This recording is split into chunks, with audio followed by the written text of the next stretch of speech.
Hello everyone, my name is Shiba Khan and welcome back to my channel. As you all know that my channel is dedicated for all the net aspirants, especially जो commerce के students हैं जो net की तैयारी नहीं भी कर रहे हैं, जैसे कि ग्रेजुएशन में हैं या फिर पोस्ट ग्रेजुएशन कर रहे हैं। कॉमर्स से रिलेटेड जितना भी कंटेंट है मैं वो प्रोवाइड करने की कोशिश करती हूँ। कॉमर्स से रिलेटेड जितने भी कॉन्सेप्ट्स हैं मैं वो क्लियर करने की मेरी पूरी कोशिश रहती है।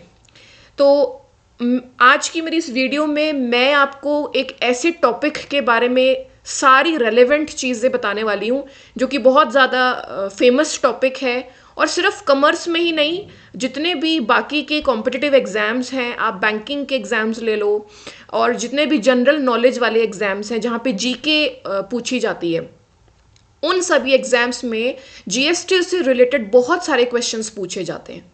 तो आपको कुछ फैक्चुअल, अगर आप नॉन कॉमर्स स्टूडेंट हो तो कुछ फैक्चुअल चीज़ें ऐसी हैं जो आपको डेफिनेटली पता होनी चाहिए रिलेटेड टू जीएसटी अगर आप किसी भी कॉम्पिटिटिव एग्जाम के लिए जा रहे हो।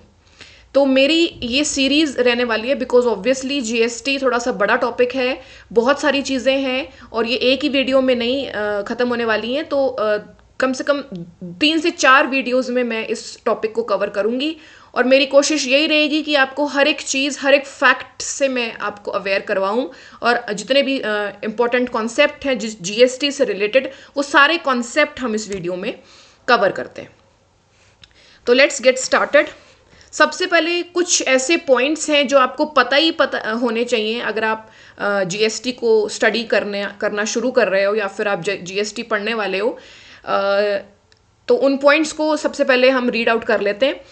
जीएसटी आपको पता ही है एक इनडायरेक्ट टैक्स है। फर्स्ट ऑफ ऑल आपको पता होना चाहिए what is the difference between direct and indirect taxes. Direct taxes ऐसा टैक्स है जो टैक्स पेयर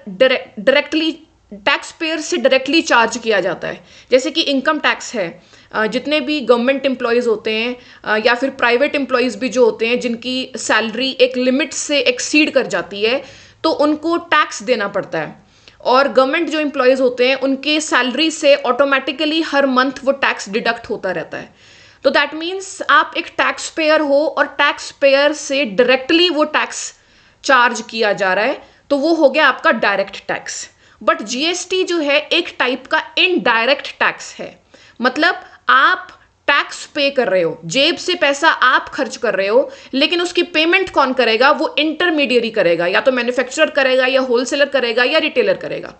तो जीएसटी एक ऐसा टाइप ऑफ टैक्स है जो डायरेक्टली आप पर इम्पोज नहीं किया जाता। हाँ, चार्जिंग आप उस चार्ज उसको आप ही करते हो, पॉकेट से पैसा आप ही खर्च करते हो, लेकिन उसकी जो पेमेंट है वो किसके थ्रू की जाती है? वो एक इंटरमीडियरी, एक मिडल मैन के थ्रू की जाती है, जिसको हम बोलते हैं इनडायरेक्ट टैक्सेस। तो ये सबसे पहले आपको पता होना चाहिए कि जो जीएसटी है वो किस टाइप ऑफ टैक्स के अंडर फॉल करता है। वो डायरेक्ट टैक्स नहीं है, वो एक इनडायरेक्ट टैक्स है जो कि गुड्स एंड सर्विसेज की सप्लाई पे चार्ज किया जाता है, गुड्स एंड सर्विसेज की सप्लाई पे इम्पोज किया जाता है।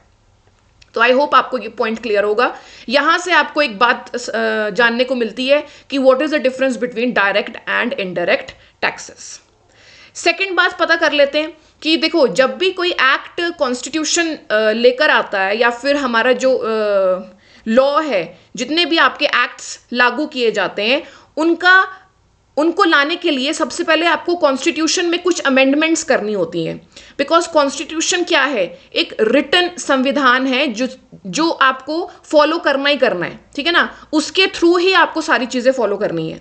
तो जब भी कोई नया एक्ट लागू किया जाता है तो कॉन्स्टिट्यूशन में कुछ अमेंडमेंट्स लेके आनी होती है। तो यहां से आपसे क्वेश्चन पूछा जा सकता है कि जीएसटी को लागू करने के लिए, जीएसटी का इंट्रोडक्शन करने के लिए कॉन्स्टिट्यूशन में कौन से अमेंडमेंट लाई गई? अमेंडमेंट थी 101st अमेंडमेंट।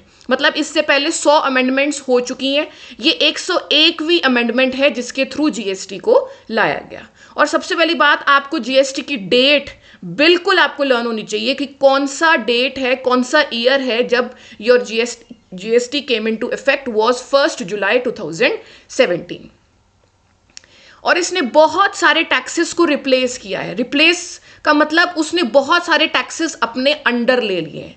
पहले बहुत सारे इनडायरेक्ट टैक्सेस थे जो लागू किए जाते थे, बट अब वो सारे खत्म हो चुके हैं। वो सब खत्म करके एक नया टैक्स सिस्टम लेकर आए हैं, जीएसटी, मतलब गुड्स एंड सर्विस टैक्स। तो यहां से आपको एक बात पता लगती है कि कौन सा अमेंडमेंट के through GST came into effect.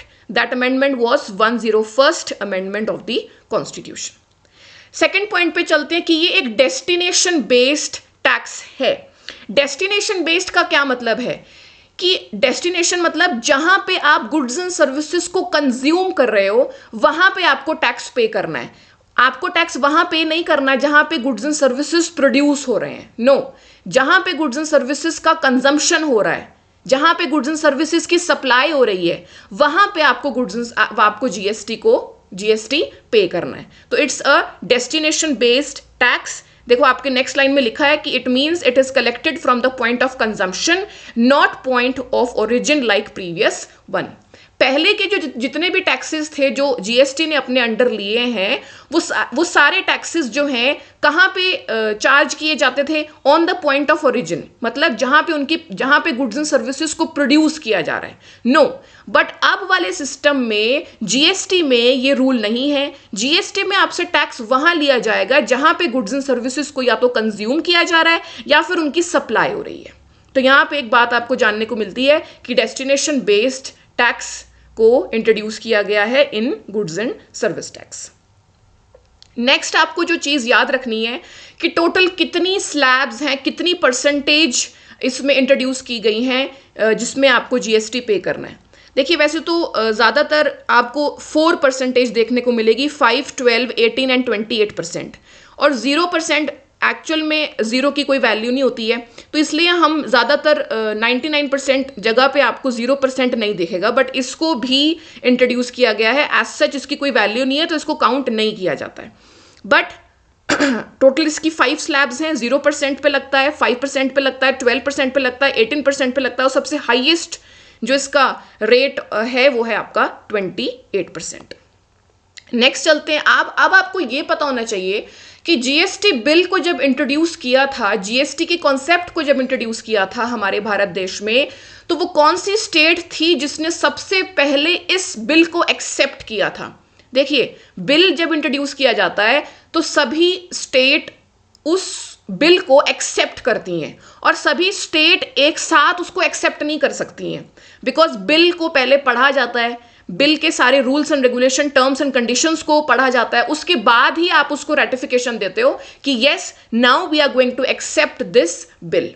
तो आपको यहां से एक फैक्चुअल बात पता चलती है कि Assam was the first state to ratify GST bill. Ratify का मतलब होता है टू गिव द एसेंट, मतलब आप एक्सेप्टेंस गेन कर रहे हो, आप एक्सेप्ट कर रहे हो इस बिल को कि yes from now onwards you are going to follow this bill. तो यहां पे आपको ये बात पता होनी चाहिए कि हमारे भारत देश की वो कौन सी पहली स्टेट थी जिसने इस बिल को रेटिफाई मतलब एक्सेप्ट किया था, दैट वाज असम। अब ये तो थी बात हमारे भारत देश की। अब आपको ये भी पता होना चाहिए कि पूरी ऑल ओवर वर्ल्ड में वो कौन सी ऐसी पहली कंट्री थी जिसने इंप्लीमेंट सबसे पहले किया था जीएसटी, वो थी आपकी फ्रांस। और आपको ईयर भी पता होना चाहिए, 1954 में। तो France was the first country to implement GST in 1954। तो यहां से आपको दो बातें पता चलती हैं कि हमारे भारत देश में असम वो पहली स्टेट थी जिसने जीएसटी को रेटिफाई किया था, और पूरे वर्ल्ड में फ्रांस वो पहली कंट्री थी जिसने जीएसटी को इंप्लीमेंट किया था इन 1954। ठीक है जी, अब बात करते हैं जीएसटी बिल की। देखिए बिल इंट्रोड्यूस करता है, ऑब्वियसली जो बिल इंट्रोड्यूस करेगा उसका जो चेयरमैन होगा वो ऑब्वियसली फाइनेंस मिनिस्टर होगा, because it is all related to finance. तो चेयरमैन भी इसका फाइनेंस मिनिस्टर होता है। लास्ट एक पॉइंट आपको यहाँ पे ध्यान रखना है कि देखिए हमारा जो कॉन्स्टिट्यूशन है ना, कॉन्स्टिट्यूशन में जितने भी फीचर्स हैं वो हमने कहीं ना कहीं से अडॉप्ट किए हैं। जब आप कॉन्स्टिट्यूशन पढ़ोगे तो आपको पता चलेगा कि हमने ये चीज़ यूके से अडॉप्ट करी है या फिर कोई फीचर हमने किसी और कंट्री से अडॉप्ट किया है। तो आपको ये पता होना चाहिए कि हमारा जो जीएसटी का मॉडल है वो हमने कहाँ से अडॉप्ट किया है, वो हमने अडॉप्ट किया है फ्रॉम कैनेडा। तो जीएसटी का जो डुअल मॉडल है, इस डुअल मॉडल के बारे में हम आगे जाके डिटेल में पढ़ेंगे कि इसको डुअल मॉडल क्यों बोला जाता है। अभी के लिए आप सिर्फ इतना याद रखें कि इंडिया ने ये जो जीएसटी मॉडल, ये जो मॉडल था, ये जो फ्रेमवर्क था, ये बेसिकली हमने कहाँ से अडॉप्ट किया? ये अडॉप्ट किया था फ्रॉम कनाडा। तो आई होप इस स्लाइड में जितने भी पॉइंट्स हैं ये आपको क्लियर होंगे, ये आपको याद हो गए होंगे। और अब चलते हैं नेक्स्ट स्लाइड पे। चलिए जी, जीएसटी के बारे में डिटेल में पढ़ने से पहले आपको उसकी जर्नी, मतलब थोड़ी सी हिस्ट्री के बारे में भी आपको पता होना चाहिए कि कहाँ से आइडिया हमको जीएसटी का मिला, कौन कौन से ईयर में उसका बिल पास हुआ, फिर वो एक्ट बना, और फिर पूरे इंडिया में उसको कब लागू किया गया। तो थोड़े से ये 3 to 4 फैक्ट्स हैं जो आपको बताएंगे जीएसटी की जर्नी के बारे में। पहला है जीएसटी। देखिए, जब भी हम कोई एक्ट लागू करने की ट्राई करते हैं तो उसका आइडिया सबसे पहले आपके दिमाग में आता है। तो वो आइडिया बेसिकली किसके माइंड में आया था? तो idea of GST was mooted by Kelkar task force in 2004। 2004 से आप देखिए 17 में जाके ये एक्ट केम इनटू फोर्स, लेकिन इसकी तैयारी कब से चल रही थी? इसकी तैयारी 2004 से ही चल पड़ी थी। 2004 में एक कमेटी बनी थी केलकर टास्क फोर्स के नाम से। केलकर बेसिकली एक पर्सन का नाम है।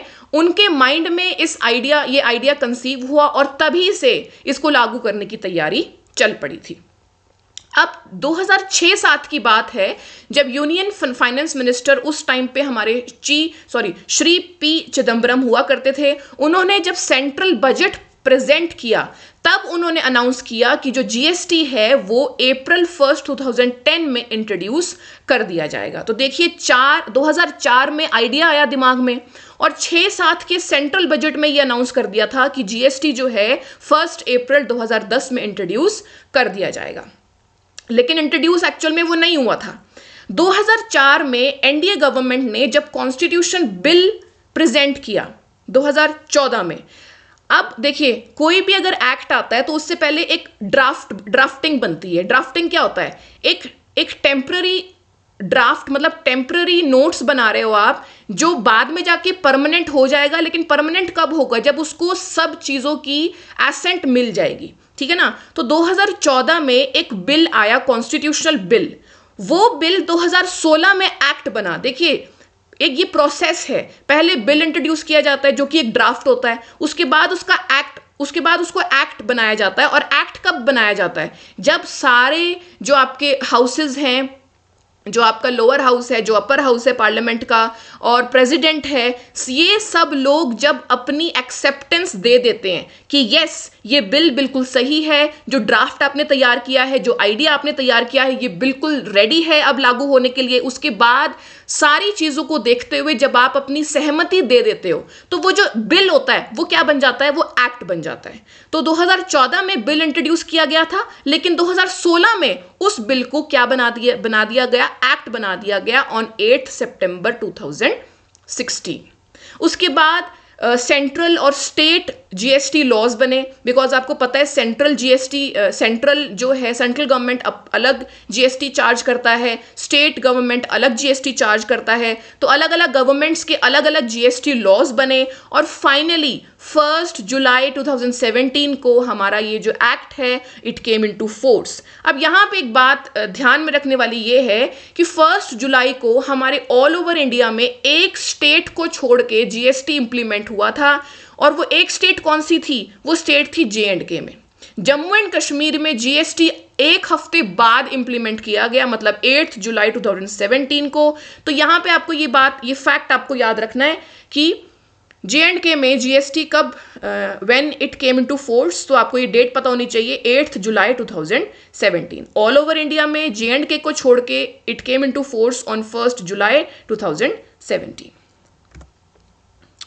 तो अभी के लिए बस इतना ही करते हैं। आई होप जितने भी फैक्ट्स मैंने आपको बताए हैं ये आपको क्लियर हुए होंगे। और अभी ये बहुत लंबा जाने वाला है, बिकॉज जीएसटी का हर एक रेलेवेंट फैक्ट मैं आपके साथ शेयर करूंगी, हर कॉन्सेप्ट आपको क्लियर करूंगी।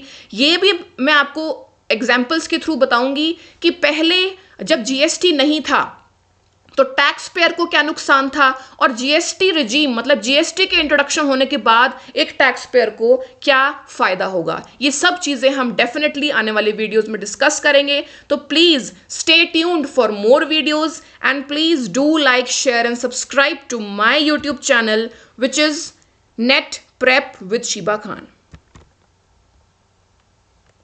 and have a good day.